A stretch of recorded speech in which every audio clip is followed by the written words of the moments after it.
ሰላም ሰላም ብለናል የዩቲዩብ ጓደኞቻችን ወይም ደግሞ ዘመዶቻችን በሙሉ እንግዲህ ያው እኛም አዲስ ጀማሪ ነን። ይኸው እንደዚህ ሜዳ ላይ ሰጣለ ሜዳ ላይ ነው እንደዚህ ተሰጥተን የምንኖረው።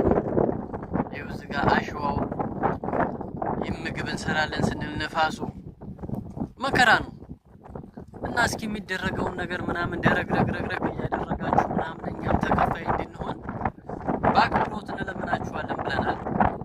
ያው እንግዲህ ዛሬ ሁለተኛ ቀናችን ነው። ይሄ ቁጥር 2 ቪዲዮአችን ነው። እንግዲህ ቪዲዮ አዳዲስ ነገሮች ሚዲያ ካመራችሁ ምናምን ጎራም ካመራችሁ ምናምን ያው እንግዲህ ሚዲያው ያው እንጆ ለማድረግ መምጣት ትችላላችሁ ማለት ነው። እና በተረፈ ደግሞ ያው እንግዲህ ምናምን ከዋን ያው ፎሎም ላይክም ሼር ምናምን ያደረጋችሁ እንድታሳድጉልን በአክብሮት እንለምናችኋለን፣ እንጠይቃችኋለን።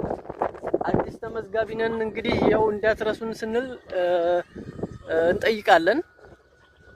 እንግዲህ ዘመዶቻችን ሙሉ ኢትዮጵያውያን በሙሉ እናመሰግናለን። ይህንን የምትሰሙትም ሆነ የምታዩትም ሸር እያደረጋችሁ አካውንታችንን እንድታሳድጉልን በአክብሮት እንለምናለን፣ እንጠይቃለን ብለን አስበናል። ያው እየጠየቅን ነው።